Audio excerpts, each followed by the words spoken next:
यदि आपने इस चैनल को सब्सक्राइब नहीं किया है तो पहले सब्सक्राइब करें और बेल आइकन को अवश्य दबाएं। ओम नमस्ते जी। 10वीं श्रव्य कणिका दयानंद दिवाकर, लेखक आदित्य मुनि जी, वानप्रस्थ।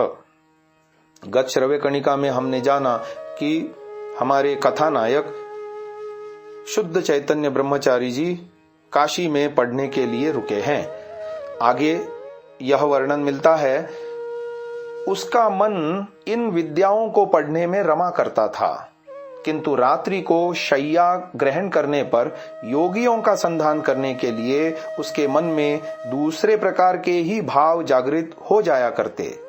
कभी कभी उसे विचार आता कि पांडित्य का भार वहन करने से लाभ नहीं है। यदि मृत्यु को जय करने का कार्य ही शेष रह गया तो देश भ्रमण और विद्या ग्रहण उसके लिए व्यर्थ हैं। जो घर बार और माता पिता को छोड़कर आया वह सब किस कार्य में आया, यह चिंता उसे दिन रात सताने लगी। इस दुश्चिंता के कारण उसका चित्त चंचल और अशांत हो गया था। इससे उसने काशी छोड़कर अन्यत्र जाने का अपना विचार पक्का कर लिया था। अतः वह काशी के सब पंडितों से विदाई और आशीष मांगने लगा। यह देखकर सबने ही दुख प्रकट किया। वह अपने गुरुओं का प्रिय शिष्य था। परमहंस स्वामी सच्चिदानंद सरस्वती ही उसके काशी के एकमात्र आश्रय थे और द्वार बंगाधीश ही उसके आर्थिक सहायक थे। इन दोनों की कृपा से ही उसने काशी में रहकर ज्ञानोपार्जन का यह सुयोग पाया था। उसके अन्यत्र जाने के विचार से इन दोनों ने ही दुख प्रकट किया था। इन लोगों ने चाहा था कि वह कुछ समय तक और काशी में रहे और शेष शास्त्रों का भी अध्ययन करे। उन्होंने उसे काशी में ही योग सिद्ध साधकों को और ढूंढने की प्रेरणा भी की थी। अतः शुद्ध चैतन्य ने काशी छोड़कर अन्यत्र जाने का विचार कुछ समय के लिए त्याग दिया था और उसने अन्य शास्त्रों का अध्ययन आरंभ कर दिया था। उपनिषद पाठ पंडित अच्युतानंद शास्त्री ने उसे 11 प्राचीन और पंडित बलदेव शिरोमणि ने उसे 101 नवीन उपनिषद पढ़ाए थे।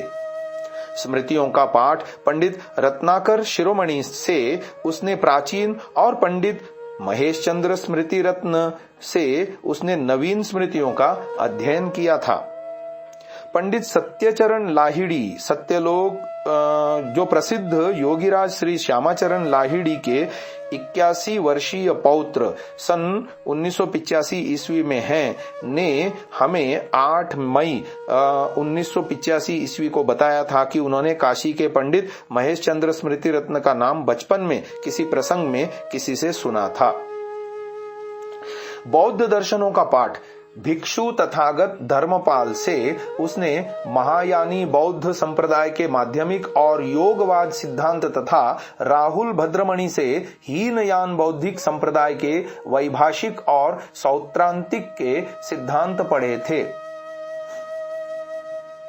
जैन दर्शनों का पाठ साधु युगल किशोर पारेख से ब्रह्मचारी शुद्ध चैतन्य ने दिगंबर जैन संप्रदाय के उमा स्वामीकृत तत्वार्थादिगम सूत्र और श्वेतांबर जैन संप्रदाय के हरिभद्रकृत लोक तत्व निर्णय आदि ग्रंथों का विस्तृत पाठ पढ़ा था।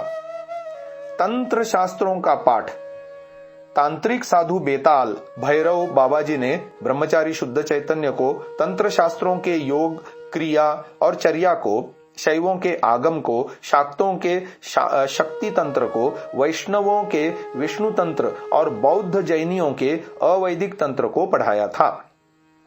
चार्वाक और बारहस्पत्य दर्शनों का पाठ पंडित विभूति भूषण तर्कवागीश से सर्वदर्शन संग्रह और पंडित क्षेमकरण दर्शन शास्त्री से बृहस्पति और चार्वाक के नास्तिकवाद, संजय के संशयवाद, केश कंबली के जड़वाद, कश्यप के औदासीन्यवाद, गोपाल के अदृष्टवाद और काकुद कात्यायन के पंचभौतिकवाद के पाठ उसने पढ़े थे।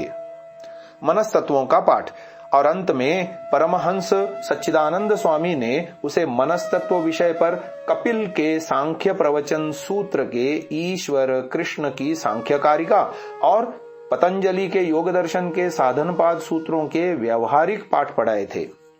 इन सब शास्त्रों के अध्ययन से ब्रह्मचारी शुद्ध चैतन्य के अंदर विभिन्न शास्त्रों के पाठ की प्रबल इच्छा और तुलना आलोचना की रुचि उत्पन्न हो गई थी और उसका चित्त पहले से बहुत शांत हो गया था।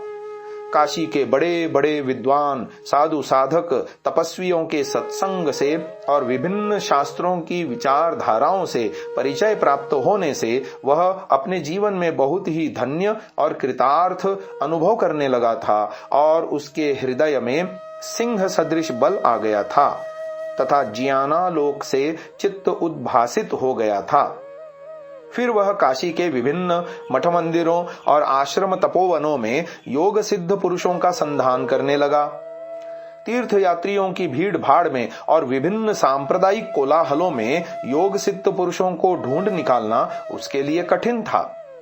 इस स्थिति में परमहंस सच्चिदानंद स्वामी ने उसे योगियों के संधान के लिए नर्मदा नदी के तटवर्ती तीर्थ स्थानों में जाने के लिए प्रेरणा दी और यह भी कहा कि चाणोद, कर्णाली और व्यासाश्रमादि स्थानों में अवश्य जाना चाहिए। तदनुसार काशी से प्रस्थान की कोई तिथि संभवतः संवत 1905 विक्रमी गुजराती संवत 1904 के भाद्रपद मास सितंबर 1848 ईस्वी की वर्षा ऋतुकालीन निश्चित की गई। परमहंस सच्चिदानंद स्वामी के प्रबंधानुसार ब्रह्मचारी शुद्ध चैतन्य के काशी से प्रस्थान से पहले दिन उसके सभी ज्ञानदाता गुरुजन उसे आशीर्वाद देने के लिए दशाश्वमेध घाट पर एकत्र हो गए थे। गुरुओं को दक्षिणा देने के लिए द्वारबंगाधीश दरभंगा नरेश ने उसके पास 500 रुपए भेज दिए थे। सब गुरुओं ने उसके ललाट पर चंदन का टीका लगाकर और सिर पर हाथ रखकर मंत्रोच्चार के साथ आशीर्वाद दिया था। शुद्ध चैतन्य ने सबके चरणों का स्पर्श करके प्रणाम किया। इनमें बौद्ध, जैन और नास्तिक गुरु भी थे। उसने 500 रुपए अपने इन गुरुओं को दक्षिणा के रूप में समर्पित कर दिए। परमहंस सच्चिदानंद सरस्वती ने सब गुरुओं की ओर से उसे आशीर्वाद दिया था। ब्रह्मचारिन सौम्य शुद्ध चैतन्य, पवित्र काशी धाम से सौभाग्य के कारण तुम बहुत ही मूल्यवान ज्ञान संपद को प्राप्त हुए हो, लेकिन तुम्हारे अंदर योग विद्या सीखने की प्रबल इच्छा उद्दीप्त हो रही है। हम लोग उस आग को बुझाना नहीं चाहते हैं। हम लोग तुम्हें नहीं छोड़ रहे हैं, तुम ही हम सबको छोड़कर जा रहे हो। हम लोग तुम्हारा आत्मिक उत्कर्ष चाहते हैं। तुम यहाँ से नर्मदा रेवा नदी के किनारे जाने के लिए प्रस्थान करो। वहाँ नदी के दोनों तटों पर आश्रम बनवाकर बहुत से योगी पुरुष रहा करते हैं। नर्मदा नदी में स्थान स्थान पर दूसरी बहुत सी नदियों के संगम स्थल मिलेंगे। भिन्न भिन्न साधन क्षेत्र और तीर्थ स्थल मिलेंगे, किंतु हिंस्र पशु जंगलों में विचरण करते हैं। वृक्षों में फल मिलेंगे, सरोवर में जल मिलेगा, वृक्षों के नीचे और ऊपर सोने के स्थान मिलेंगे। वनचर मनुष्य तुमको आश्रय देंगे। जैसे वहां तपोवन और आश्रम है, ऐसे ही वहां चोर और डाकुओं के भी आश्रय स्थल हैं। अपने साथ में डंडा और थैली रखो तथा मन में ईश्वर भक्ति रखो। विपदाएं आएंगी, लेकिन तुम पार हो जाओगे।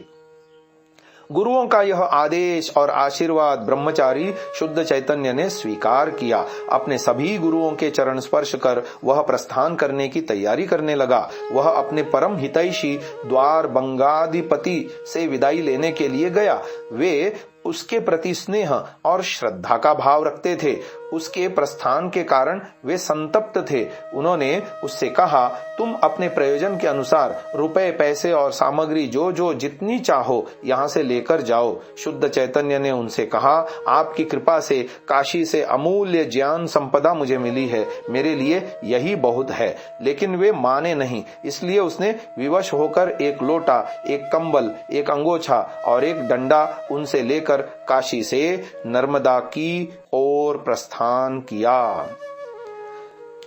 अगली श्रव्य कणिका में हम उनके नर्मदा तट भ्रमण का विवरण सुनाएंगे। इसको यहीं विराम देते हैं। ओम